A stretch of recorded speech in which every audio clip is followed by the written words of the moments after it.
नमस्कार मैत्रिणींनो, एखाद्या स्त्रीच्या आयुष्यातील सर्वात मोठी द्विधा मनस्थिती ही नसते की तिचं कोणावर प्रेम आहे का, तर खरी अस्वस्थता तिथे सुरू होते जिथे तिला प्रश्न पडतो की ज्या माणसासाठी मी माझे सर्वस्व पणाला लावले त्याला माझ्या अस्तित्वाची खरंच तितकीच ओढ आहे का, की फक्त त्याला माझ्या असण्याची सवय झाली आहे.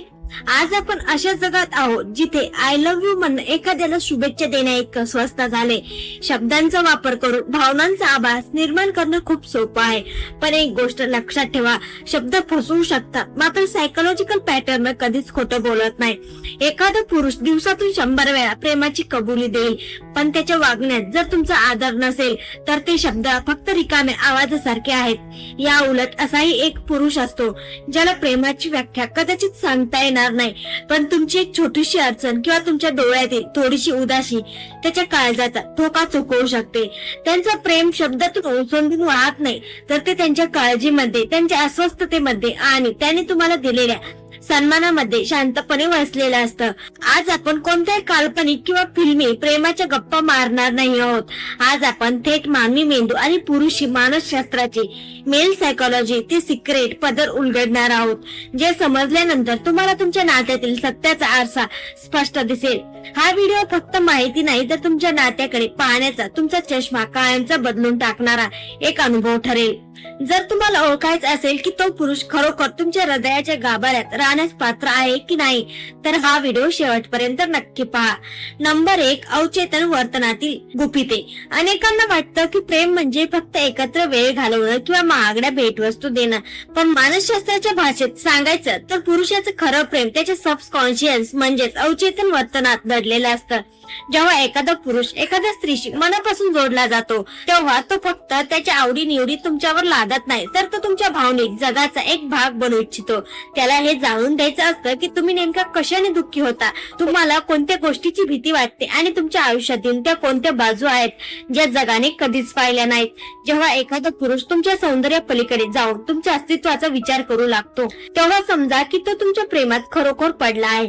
पण हे ओळखणं इतकं सोपं नसतं, कारण सुरुवातीला प्रत्येक जण स्वतःची सर्वोत्तम बाजू दाखवण्याचा प्रयत्न करत असतो. खरा चेहरा तर तेव्हा समोर येतो जेव्हा सुरुवातीचा उत्साह ओसरतो आणि नात्यात कम्फर्ट येतो. या प्रवासात पुढे जाण्यापूर्वी स्वतःला एकदा विचारा की तो तुमच्या आयुष्यात आल्यापासून तुम्हाला स्वतःबद्दल जास्त सुरक्षित वाटते की तुमच्या मनात शंका वाढत चालल्या आहेत. मानसशास्त्र सांगते की पुरुष जेव्हा खरोखर प्रेमात असतो तेव्हा त्याच्या प्रोटेक्टिव्ह भावना जागृत होतात. तो तुमच्यासाठी एक अशी सुरक्षित भिंत बनतो जिथे तुम्हाला जगाची भीती वाटत नाही. नंबर 2, भावनिक उपस्थिती आणि संवेदनशीलता. खरं प्रेम ओळखण्याचा पहिला सर्वात महत्वाचा निकष म्हणजे भावनिक उपस्थिती. अनेक पुरुष तुमच्या सोबत तासनतास बोलतील, फ्लर्ट करतील, तुमचं कौतुक करतील, पण जेव्हा तुम्हाला त्याची मनापासून गरज असते तेव्हा ते भावनिक दृष्ट्या उपलब्ध नसतात. मानसशास्त्र असं सांगतं की जो पुरुष तुमच्यावर प्रेम करतो तो तुमच्या दुःखाला कधीच हलक्यात घेत नाही. जर तुम्ही रडत असाल आणि त्याला त्याचं काहीच वाटत नसेल किंवा तुम्ही उदास असताना तो फक्त ठीक होईल सगळं असं म्हणून पुढे जात असेल, तर ते प्रेम नसून केवळ एक सवय असू शकते. कारण प्रेम माणसाला संवेदनशील बनवतं. त्याला तुमच्या आवाजातील थोडासा बदलही जाणवू लागतो. तुमच्या "मी ठीक आहे" या वाक्यामागे लपलेलं दुःख ज्याला ऐकू येतं, तोच पुरुष तुमच्यावर मनापासून प्रेम करतोय असं समजावं. हे कनेक्शन इतकं खोल असतं की त्याला तुमच्या मनाची अवस्था ओळखण्यासाठी शब्दांची गरज भासत नाही. तो तुमच्या मौनातलं संगीत ऐकू शकतो आणि तुमच्या अस्वस्थतेचं कारण शोधून काढतो. तुमच्या आयुष्यातील संघर्षात तो तुमचा आधार बनतो, तुमचा जजमेंटल प्रेक्षक नाही. जेव्हा तुम्ही कोलमडता तेव्हा तो तुम्हाला दोष देत नाही, तर तुम्हाला पुन्हा उभे राहण्यासाठी बळ देतो. नंबर 3, सुरक्षा विरुद्ध नियंत्रण. एक महत्वाची रेषा. आता एक पुढचा टप्पा म्हणजे तो तुम्हाला त्याच्या आयुष्यात कसा स्थान देतो. अनेक स्त्रिया एका भ्रमात राहतात की जर तो खूप पॉझिटिव्ह असेल तर तो खूप प्रेम करतो, पण मानसशास्त्रानुसार पॉझिटिव्ह असणं आणि काळजी करणं यात जमीन आसमानचा फरक आहे. पॉझिटिव्ह पुरुष तुम्हाला नियंत्रित करू पाहतो, तुमचे स्वातंत्र्य हिरावून घेतो, त्याला तुमच्या प्रत्येक हालचालीवर संशय असतो. पण जो पुरुष तुमच्यावर खरं प्रेम करतो तो तुम्हाला सुरक्षितता देतो, बंधन नाही. तो तुम्हाला बदलण्याचा प्रयत्न करत नाही, तर तुम्हाला जसे आहात तसं स्वीकारतो. त्याला तुमच्या प्रगतीचा हेवा वाटत नाही, तर अभिमान वाटतो. जेव्हा तुम्ही एखादं यश संपादन करता तेव्हा त्याच्या डोळ्यात तुमच्याबद्दलचं कौतुक आणि चमक दिसते. ती चमक कोणत्याही शब्दांपेक्षा जास्त बोलकी असते. तो तुमच्या स्वप्नांना स्वतःची स्वप्न मानू लागतो. जर तुमच्या आयुष्यातील सर्वात मोठ्या यशात तो मनापासून आनंदी नसेल किंवा तुमच्या यशाला त्याने स्वतःच्या सोयीनुसार महत्व दिलं, तर त्या नात्याच्या मुळाशी काहीतरी कमतरता आहे हे समजून घेण्याची वेळ आली आहे. खरा जोडीदार तुमच्या पंखांना बळ देतो, त्यांना छाटण्याचा प्रयत्न करीत नाही. नंबर 4, पुरुषाची निरागस रूप आणि समर्पण. जसं जसं नातं जुनं होतं तसं पुरुष आणि स्त्रियांमधील संवाद बदलू लागतो. इथेच प्रेमाची दुसरी महत्वाची खूण समोर येते, ती म्हणजे व्हल्नरेबिलिटी, म्हणजेच त्याचं तुमच्या समोर असणारं निरागस रूप. पुरुष सहसा जगासमोर स्वतःला खंबीर आणि कठोर दाखवण्याचा प्रयत्न करतात. ते त्यांच्या मनातील भीती, त्यांचे पराभव किंवा त्यांच्या कमकुवत बाजू कोणाशीही सहज शेअर करत नाहीत.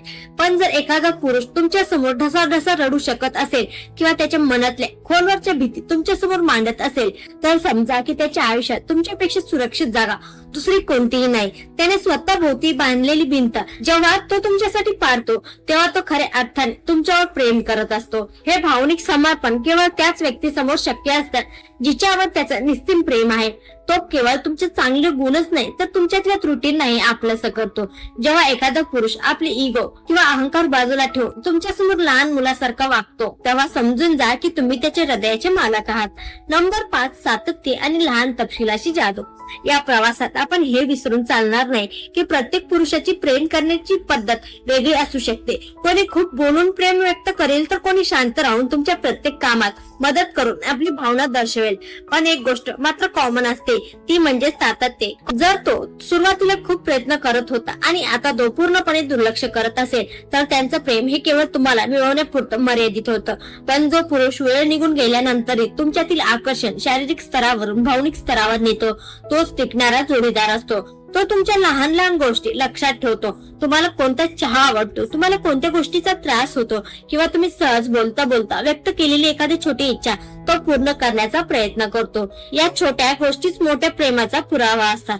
कारण ज्याच्या मनात तुम्ही 24 तास असता त्यांना तुमच्याशी निगडीत कोणतीही गोष्ट छोटी वाटत नाही. मानसशास्त्र म्हणते की प्रेम मोठ्या कृतीमध्ये नसते तर ते लहान गोष्टीमध्ये असते, ज्या समोरच्या व्यक्तीला स्पेशल वाटायला लावतात. नंबर 6, संघर्षातील प्रेमाची परीक्षा. जेव्हा वाद आणि संकट नात्याचा खरा चेहरा दाखवतात. अनेकदा स्त्रियांच्या मनात एक खूप मोठा प्रश्न येतो, तो म्हणजे जर तो माझ्यावर खरं प्रेम करतो तर मग तो माझ्याशी इतका भांडतो का, किंवा वादाच्या वेळी तो माझ्यापासून दूर का जातो. मैत्रिणींनो, मानसशास्त्राच्या दृष्टीने पाहायचं झालं तर भांडण होणं हे एका जिवंत आणि निकोप नात्याचं लक्षण आहे. दोन भिन्न विचारांची माणसं जेव्हा एकत्र येतात तेव्हा मतभेद होणं स्वाभाविक आहे. पण प्रेमाची खरी ओळख भांडणात नाही तर ते भांडणानंतरच्या वर्तनात दडलेली असते. भांडण झाल्यावर तो किती वेळ अबोला धरतो, तो स्वतःचा अहंकार इगो कुरवाळत बसतो की तुमच्याशी पुन्हा संवाद साधण्यासाठी पुढाकार घेतो, हे महत्वाचं आहे. ज्या पुरुषाला तुम्हाला गमावण्याची मनापासून भीती वाटते, तो आपल्या इगोपेक्षा तुमच्या नात्याला आणि तुमच्या मानसिक शांततेला जास्त महत्व देतो. तो केवळ स्वतःला सिद्ध करण्यासाठी भांडत नाही तर नातं टिकवण्यासाठी प्रसंगी स्वतःच्या चुका मान्य करायलाही शिकतो. मी चुकलो किंवा मला माफ कर हे शब्द म्हणायला खूप मोठं हृदय लागतं, आणि जो पुरुष हे करू शकतो त्याचं तुमच्यावर निस्सीम प्रेम आहे असं समजावं. प्रेमाची खरी परीक्षा सुखद प्रवासात किंवा रोमॅन्टिक डेटवर नसते. खरी परीक्षा तेव्हा होते जेव्हा काळ कठीण असतो, जेव्हा तुमची तब्येत ठीक नसते, जेव्हा ऑफिसच्या किंवा घराच्या कामामुळे तुमची प्रचंड चिडचिड होत असते, किंवा जेव्हा तुम्ही एखाद्या मानसिक धक्क्याने पूर्णपणे कोलमडून गेलेल्या असता. अशा वेळी जो पुरुष तुमच्या दोषांकडे दुर्लक्ष करून तुमच्या विचित्र वागण्याला समजून घेऊ खंबीरपणे तुमच्या पाठीशी उभा राहतो, तोच तुमचा खरा जोडीदार असतो. जेव्हा तो शांतपणे तुमचा हात हातात घेऊन फक्त इतकंच म्हणतो की काही काळजी नको करू, मी आहे ना, तेव्हाच त्या एका वाक्यात जगातील सर्व सुख आणि सुरक्षा सामावलेली असते. खरं प्रेम म्हणजे फक्त आनंदाचे क्षण सोबतीने साजरे करणं नव्हे, तर एकमेकांचे ओझे हलके करणं असतं. आयुष्यात जेव्हा वादळ येतात तेव्हा तो माणूस पळून न जाता तुमच्या सोबत त्या वादळाचा सामना करतो, तोच तुमच्या आयुष्याचा खरा नायक असतो. या उलट जर एखादा पुरुष तुमच्या कठीण काळात पळवाट शोधत असेल, तुम्हाला एकटं सोडून स्वतःच्या आनंदात मग्न राहत असेल, किंवा तुमच्या दुःखाच्या वेळी त्याला तुमची कटकट वाटत असेल, तर त्याच्या प्रेमाच्या खोलीवर आणि निष्ठेवर शंका घ्यायला नक्कीच वाव आहे. लक्षात ठेवा, संकट ही नात्यातील कचरा काढून टाकण्यासाठी आणि प्रेमाचा पाया घट्ट करण्यासाठी येत असतात. जो पुरुष तुमच्या कमकुवत क्षणामध्ये तुमचा सर्वात मोठा ताकद बनतो, तोच तुमच्या हृदयाच्या गाभाऱ्यात राहण्यास खऱ्या अर्थाने पात्र असतो. नातं म्हणजे केवळ गुलाबाच्या फुलांची शय्या नसून काट्यांच्याही वाटेवरही एकमेकांचा हात न सोडता चालण्याची जिद्द असते. तुमच्या अंतर्मनाचा आवाज ओळखा. शेवटी मैत्रिणींनो, बाह्य जगातील हजारो संकेत एकीकडे आणि तुमच्या मनाचा कौल एकीकडे, सर्वात महत्वाचा आणि खरा संकेत हा तुमच्या स्वतःच्या आत, तुमच्या काळजाच्या कोपऱ्यात दडलेला असतो. जेव्हा तुम्ही त्या व्यक्तीसोबत असता तेव्हा तुम्हाला स्वतःबद्दल नेमकं कसं वाटतं या एका प्रश्नात सर्व उत्तर समावलेली आहेत. जर तुम्हाला या नात्यात सतत सुरक्षित वाटत असेल, जर तुम्हाला पावलोपावली त्यांच्या प्रेमाचे पुरावे गोळा करावे लागत असतील किंवा त्यांच्या प्रत्येक मेसेजचा, प्रत्येक शब्दाचा अर्थ शोधण्यासाठी तुम्हाला तासनतास ओव्हर थिंकिंग करावा लागत असेल, तर समजून जा की तिथे प्रेमाची स्पष्टता नाही. जिथे शंका असते तिथे प्रेम कधीच पूर्णत्वास जात नाही. कारण खरं प्रेम तुमच्या मनाला एक अनामिक शांतता देतं, गोंधळ नाही. ते तुम्हाला जगाशी लढण्यासाठी मानसिक बळ देतं, तुम्हाला थकवत नाही. खरं प्रेम ते असतं जे तुम्हाला तुमच्या स्वतःच्याच नजरेत अधिक मौल्यवान आणि सुंदर बनवतं. जर त्याच्या सहवासामुळे तुमचं व्यक्तिमत्व एखाद्या फुलासारखं बहरत असेल, तुमचा आत्मविश्वास शिखरावर पोहोचत असेल आणि तुम्हाला आयुष्यातील कोणत्याही संकटाला सामोरं जाण्याचं धैर्य मिळत असेल, तर डोळे झाकून विश्वास ठेवा की तुम्ही योग्य व्यक्तीसोबत आहात. प्रेम ही बाजारात शोधून सापडणारी गोष्ट नाही, तर ती अत्तराच्या सुगंधासारखी केवळ अनुभवण्यासाठी गोष्ट आहे. मैत्रिणींनो, जर आज हा व्हिडिओ पाहताना किंवा ही स्क्रिप्ट ऐकताना तुमच्या डोळ्यासमोर एखाद्या विशिष्ट पुरुषाचा चेहरा वारंवार येत असेल आणि तो चेहरा आठवून तुमच्या ओठावर नकळत एक छोटीशी गोड स्माइल आली असेल, तर कदाचित तुम्हाला तुमच्या मनातला तो कौल आणि तुमचं उत्तर मिळालं आहे. तुमचं हृदय तुम्हाला सांगते की ती व्यक्ती तुमच्यासाठी किती खास आहे. आयुष्य खूप लहान आहे आणि या छोट्याशा आयुष्यात खऱ्या प्रेमाची साथ मिळणं हे नशिबाचं लक्षण असतं. त्यामुळे जर असं प्रेम मिळालं असेल तर त्याचा आदर करा आणि त्याची किंमत करा. तुमच्या मनात असलेल्या त्या व्यक्तीला केवळ वरवर नाही तर मनाच्या गाभाऱ्यातून समजून घेण्याची आणि हे नातं अधिक घट्ट करण्याची ताकद तुम्हाला मिळो. हीच मनापासून सदिच्छा. तुम्हाला आजच्या चर्चेतील कोणता मुद्दा सर्वात जास्त पटलाय किंवा तुमच्या स्वतःच्या आयुष्यात असा कोणता अनुभव आला आहे ज्याने तुमचं आयुष्य बदललंय, कमेंट्स मध्ये तुमची गोष्ट नक्की सांगा. लक्षात ठेवा, तुमचा एक छोटासा अनुभव कोणा दुसऱ्या स्त्रीला आयुष्यातील योग्य निर्णय घेण्यासाठी मोलाची मदत करू शकतो. हा व्हिडिओ आवडला असेल तर आपल्या इतर मैत्रिणींसोबत शेअर करायला विसरू नका. स्वतःवर प्रेम करा, स्वतःच्या सुखाचा विचार करा.